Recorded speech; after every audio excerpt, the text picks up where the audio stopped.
Welcome to A Woman's Heart. I am really looking forward to this conversation. I think it is going to be a rich and informative and inspiring one. We have Rebecca George with us today. Thanks so much for joining us today, Rebecca. Oh, Lisa, I'm so happy to be with you. I can already tell this is going to be so much fun. Oh, yes, I think it will. And we have shared that we have some mutual friends, but Yes. I always enjoy getting to know my guests a little bit better and letting my audience get to know you a little bit better. So Mm. tell us some things about you. Tell us a little bit about yourself. And I like to ask for something fun that isn't normally in your bio. So Oh, read your okay. I love that. Well, I'm an East Tennessee gal. If people can't tell from my accent, I live in East Tennessee, right outside of the Smokies with my husband, who is a lead pastor of our local church. So I'm a pastor's wife. That's a bio. huge part Okay. of my life.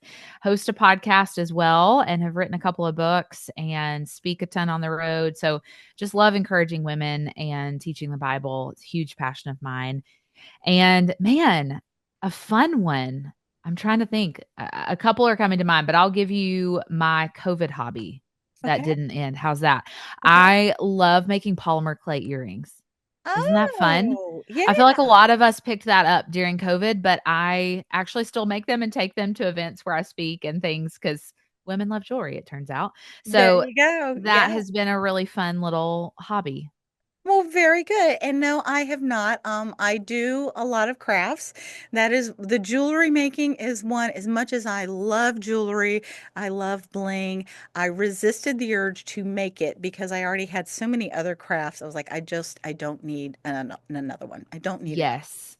Yes. I feel that. Yeah. There's always something going on at the George house. I always say you could walk into our living room and somebody could be strumming on a banjo and somebody else is making jewelry and somebody else is doing something else creative. So there's a lot of creativity in our house, Well, which is fun. good, So, good. And well, it makes for a nice variety and something always fun going on. So I like that there's lots of creativity going on in your house. yes. Yes. Well, and your creativity came into play because there's a lots of creativity and imagination. Well, maybe not imagination, but creativity involved in writing a book. You have Sure. multiple. Your latest is You're Not Too Late. And we Yes. talk about not being in a hurry and God's timing and everything else. And a lot of that had to do with your, I would say, your life and your waiting period before you got married. So I'm a Yeah. little curious on, I guess, because you needed more of the story, but why write about that now? Now that you Mm, have, I guess, have the answer to your prayer, you're married, you're pastor's wife, you've been there. Why now you felt the yeah. need to write this book of You're Not Too Late?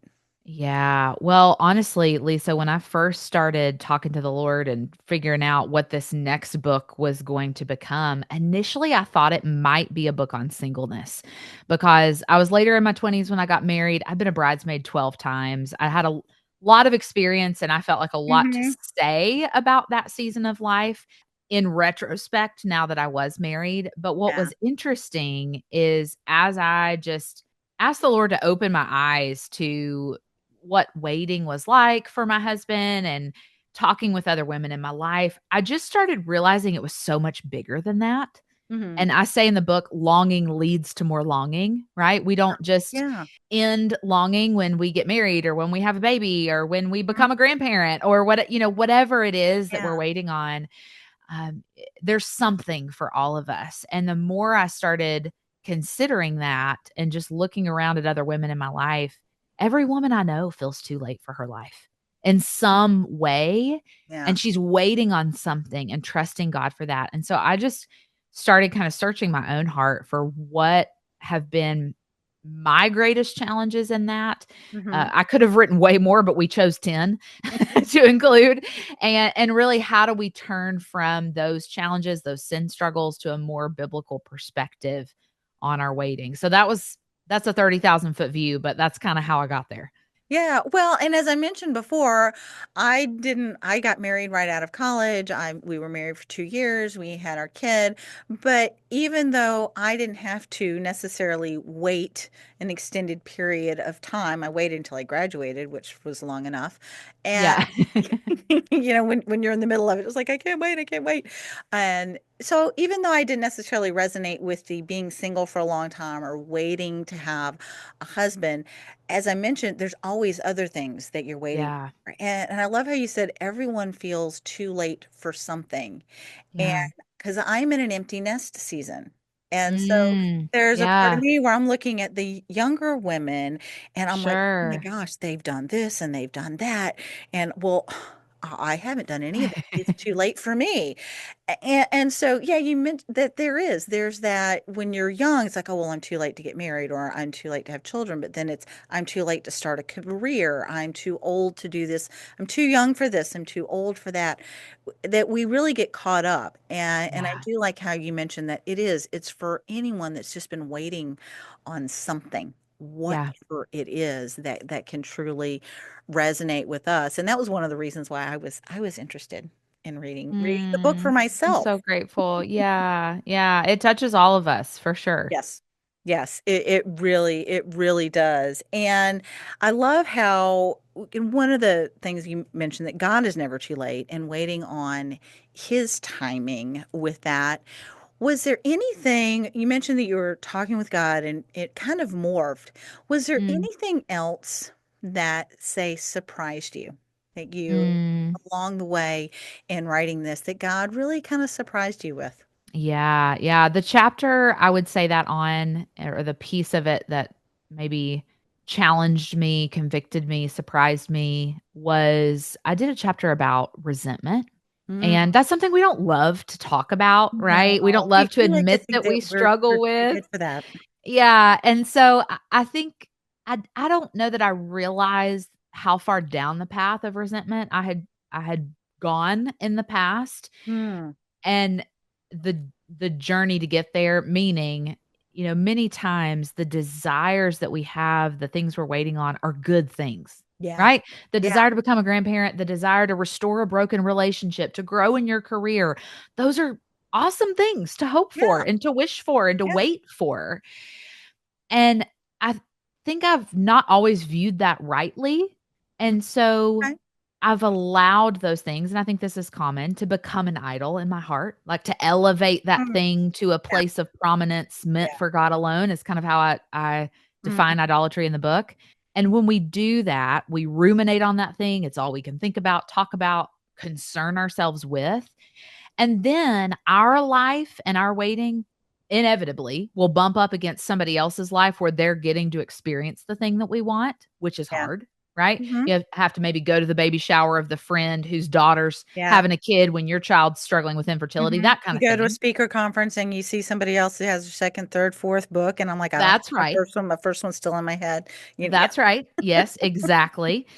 We're on the same wavelength. And so, yeah, I think time and time again, as those things stack on top of one another, before we realize it, if we're unwilling to confront, like, hey, Lord, this is really challenging. Like, this bitterness is growing in my heart. Would you give me joy in this season? Would you grant me the perspective to see what you're doing in a way that brings you glory, that brings me good? Because this isn't how I would write the story. If we're unwilling to have those hard conversations with the Lord and really take that to Him, that bitterness and resentment grows and grows and grows in us. And man, I think that has done nothing but take my eyes off what God was doing in my season. Mhm. And that's such a great teacher to me because I don't want to do that in the future, right? Like, I don't want to miss out on how God is at work and the blessings He's given in this season, despite the thing I want. Mhm. So, yeah, I think the resentment piece surprised me in a wow, I didn't know I would be that convicted over this kind of Yeah. way. Yeah, well, and you mentioned the search me, the God prayer based on Yeah. Psalm 139. And you mentioned that a couple of times. And that one definitely spoke to me because there are Yeah. times that then too, even when you get what you have wanted for a long time, or you are living the dream that you always wanted, you meant the longing leads to more longing. Okay, now I Mhm. have this.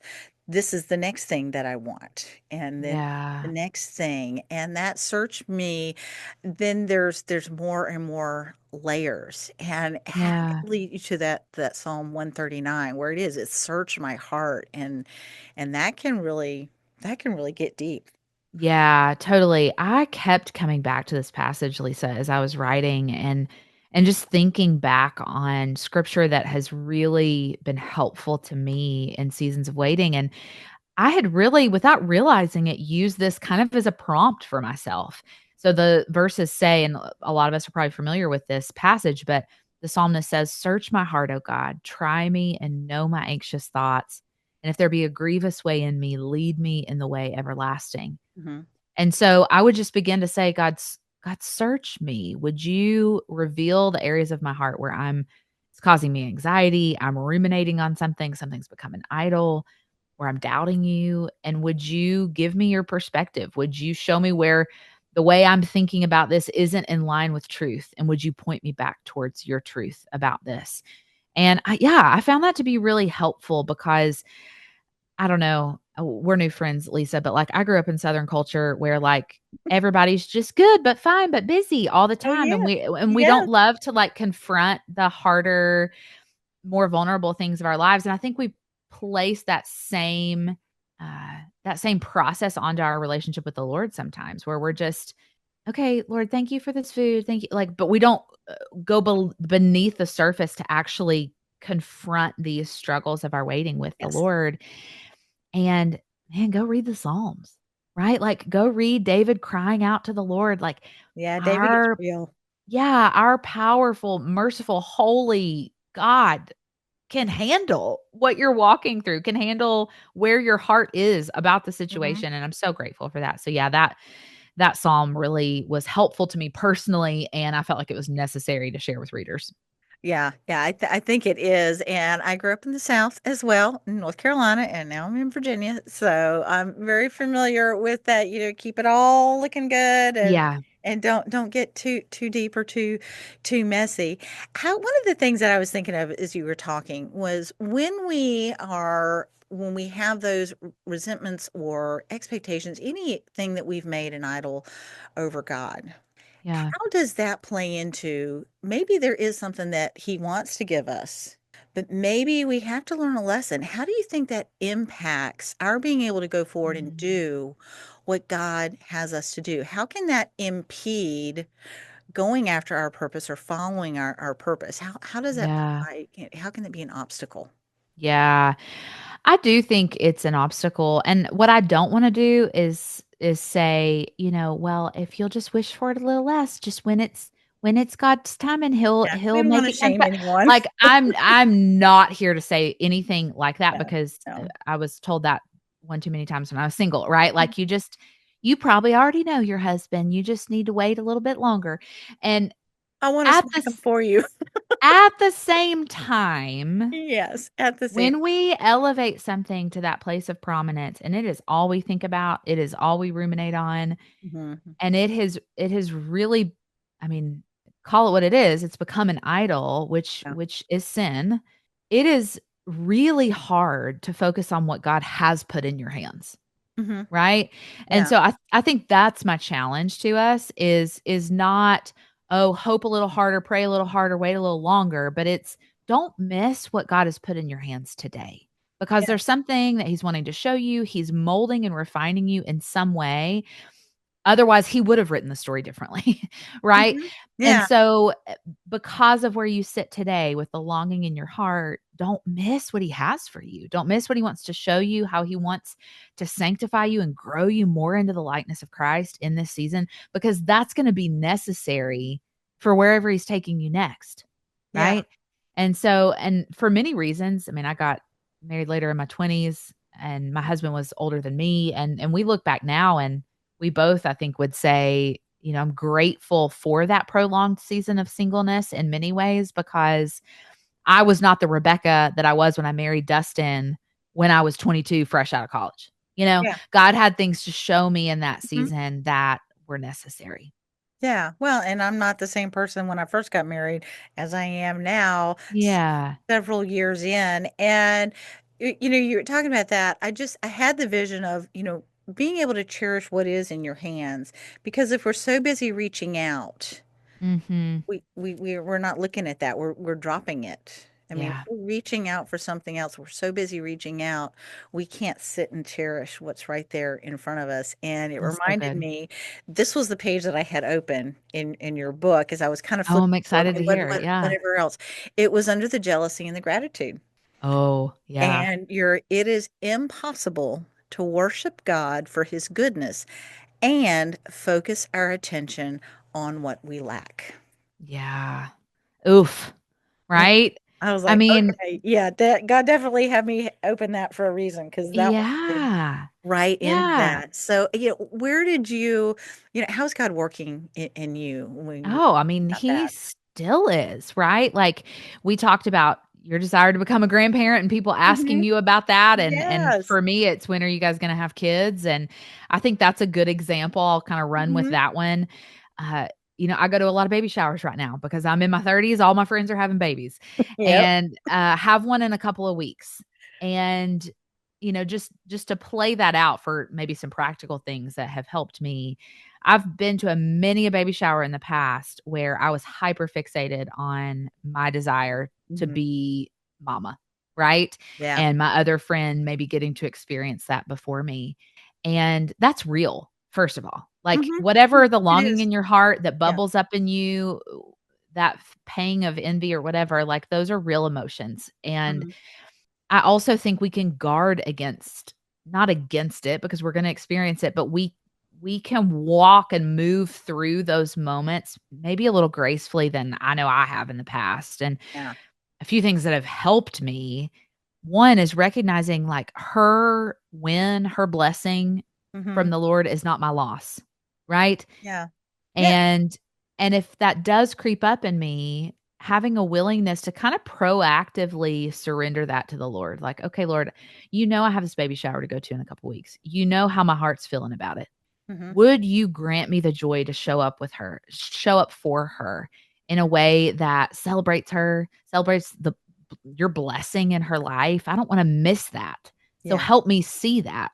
And would you comfort my heart in those moments that like I wish it were me, like being Yeah. willing to say that. Mhm. And then you talked a little bit about this before we hopped on, but we can also kind of pre-decide how we're going to move through those conversations when maybe Mm. Yeah. our thing we long for bumps up against somebody else's, lived experience. Maybe somebody asks us when you're having grandkids or when you're having kids, and we can kind of decide how we're going to answer that in a way that gives the person that's asking grace, gives us a little bit of grace without us feeling like we have to justify or over explain. Hmm. And Or we just fight often back. yeah, we often do that because we just our hearts don't know how to handle it in the moment. Yeah. And so, yeah, I think there's a lot we can do to move through those moments, but I think at the end of the day, I would say remembering her win is not your loss has been huge for me. Yeah, well, and I want to go into the pre-deciding and some of Yeah. a little bit more after. One of the things that I really wanted to say was that I appreciated you didn't just wax a cliche over a lot of these, that you were very Yeah. real and authentic, and that these are feelings, and you're not trying to say at any point that these feelings or these longings are bad, Yes. or that they're evil or anything, that they're valid. That when Yeah. we have these feelings, most of the time they're because we want something good. Yes. It's not that we want a bad thing, we want a good thing. So we have this longing, and you're very real and very tender, and I think you're very respectful in Mhm. dealing with those, and Thank dealing with you. that throughout the book, and being real and authentic about that, and validating what people are feeling. And then the other point is the and. Mm. You mentioned we can feel that, and Mhm. showing up for your friend, being so happy for her, and acknowledging your own longing.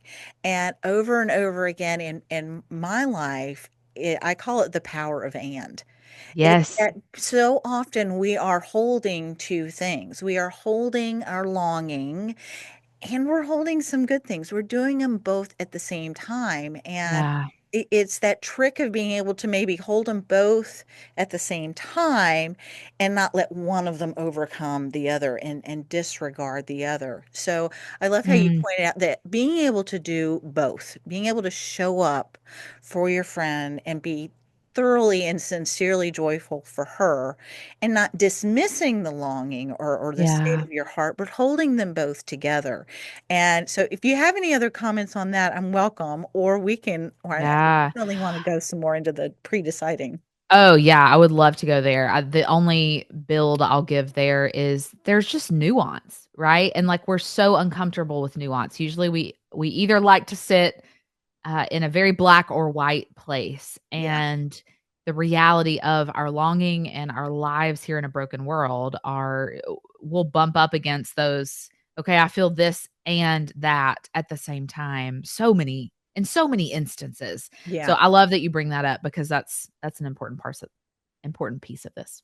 Yes. Yes, it is. And I did, when you talked about the pre-deciding, you actually went through a list of Yes. several different things and ways that you could respond honestly and graciously at the Yes. same time. How did you come up with these? How did God work through this in helping you come up? And have you been able to use these Yes, yourself? I have, Lisa. So I think a lot of it came from personal experience of like, man, when I was caught off guard and I felt like I handled it well, what did I say? Like you just kind of reflect back on some of Yeah. those Don't moments. don't say this, say this. Yeah, and it's real easy when you're not in the heat of the moment to tell Yes. somebody else what to say, which is what was the Hmm. seat I was sitting in the book. But I mean, kidding aside, I do think it's really helpful, and I'll kind of distill it down. You don't have to have the book to walk through this exercise, but by and large, the advice I give is recognize the question. Like, yeah, I am waiting on having a baby, and I maybe mentioned that to you one time, so thanks for asking about it.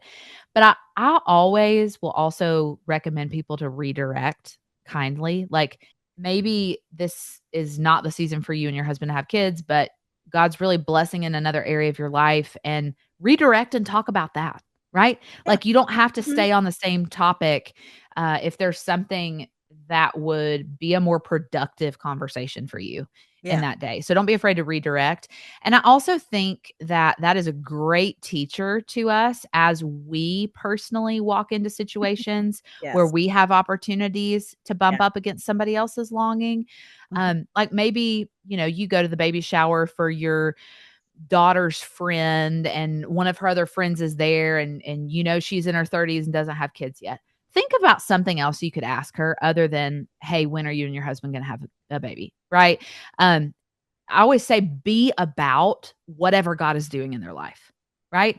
Hmm. Wherever he is blessing them or whatever they're focused on, excited about, like be about that, because really nobody is more sensitive to the grief that accompanies their longing than them, Hmm. right? Nobody's more aware that they're in their 30s without kids. Nobody's more aware that they're in their 60s without grandkids than that person, right? So let's not add fuel to the fire where it's just unnecessary, Yeah. right? Like let's be about whatever God is doing. And so I think on the giving and receiving end, there are some ways we can be helpful to each other. Yeah, yeah. Well, and I'm reminded too that on the receiving end of that, chances are, and I won't be able to speak for everyone because some people are just insensitive and cold. Yeah. But chances are it's more of a curiosity and Sure. their intentions are not bad. That's Their right. intentions are truly to be curious and to ask questions. And even in the case of there was a time where we were grieving the loss of a family member, and some of the Mm. things that people say when you're grieving a loss, Yeah. when you're in the middle of it, you're like, that is so not helpful. And you mentioned that once you've been there, now I know there are certain things I am just not going to say to people Yeah. middle of the grief because no matter how good it sounds, it just is not going to be received well Yes. moment. But things that, a dear friend of mine said something that I really just wanted to look at her and go, that is so not helpful. But I knew Yeah. her intention was to try to be comforting because her story was different and where she was coming Mm, from was different. So on the receiving end too, I think we have a responsibility to maybe realize they didn't mean it. They didn't mean to be hurtful, and we yeah. have to recognize their intentions were probably just to be curious, but that's where we can recognize, be aware of ourselves, and then like, okay, yeah, thank you, but let's Yeah. redirect and like let's not stay here. Yeah. I also just the other day, Lisa, I had a conversation with a friend whose mom, actually it's her father, is walking through pretty serious cancer diagnosis right now. My mom is a cancer survivor. She had breast cancer about 10 years ago, and I had been intending to have a conversation with her. We just hadn't been one-on-one in a while, and we were the Yeah, other day. And I remember going into that conversation, just taking just a second to think back on, like, what would have been helpful to me yeah, before I talked to her. And you know what wasn't helpful? When people told me every sob story of every family member they've ever had who had cancer. That was very unhelpful. You know, it was unhelpful telling me, just all the things, like you're saying, people say when we grieve. But what was helpful was like, "Hey, I've walked through that. Although your story is different, like, I'm here. I'm here to pray. I'm hmm, here physically, whatever you need. Like, please don't yeah, hesitate to ask, how can I meet a need?" Those types of things, I would have been grateful for. So I think it's the considering, put yourself back in your own shoes hmm, and what would have helped me or encouraged me in the past. yeah, yeah. I think that's a very valid point. And whether we're waiting, and then what's helpful too, when we're Yeah. waiting for something. And I typically, it's almost one of those questions that comes up now, and I just have to like, oh, okay, they're just curious, they don't know. And Yeah, that's right. but then there's so many other things that when we're waiting for them, they are out of our control. Yeah. And we just have to be patient. And Lord knows I have plenty of opportunities to grow in the area, but I think I've gotten at least a little bit better Yeah. when I recognize that longing to say, okay, Lord, there's still something I need to learn. There's something you're still working out. I'm going to trust you with the timing. I'm going Yeah. to trust you with how it's all going to work out, and it usually does, even though it may not work out. I tell people I paint a really pretty picture and I get kind of frustrated when God doesn't go along with it. Yeah, me too. Me too. It's like my picture is so pretty, Lord, why aren't you Yeah. going along with it? So, and somewhat along those lines, I mentioned to you, this has been a passion of yours, and you always love to encourage women and help to encourage them.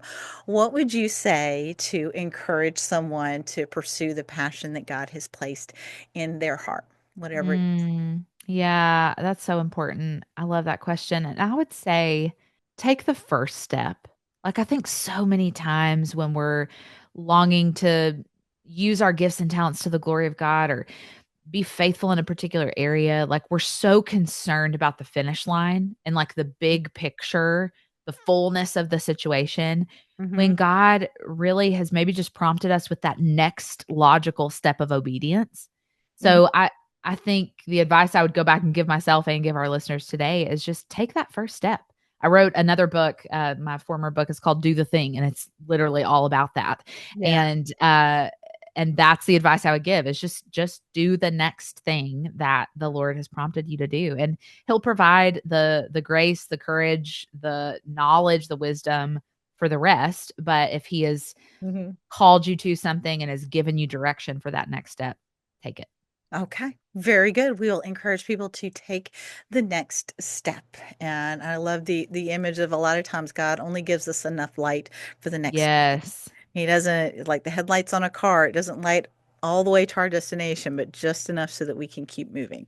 Yeah. So hopefully they can keep that in mind. And Rebecca, if someone wants to connect with you, you've got the podcast, you've got several books, you speak. What is the best way for them to connect with you? Sure. I am the most active over on Instagram. My handle is Rebecca George Author. I'm a CCA, Rebecca, so that makes it easy. And you can grab You're Not Too Late, Trusting God's Timing in a Hurry Up World wherever you like to buy books. Amazon, Barnes& and Noble, Christian Book, all the places. Okay, very good. Well, Rebecca, thank you. Thank you for the encouragement that it is not too late. We can trust in God's timing and it'll all work out. And thanks for spending some time with us today. Thanks, Lisa.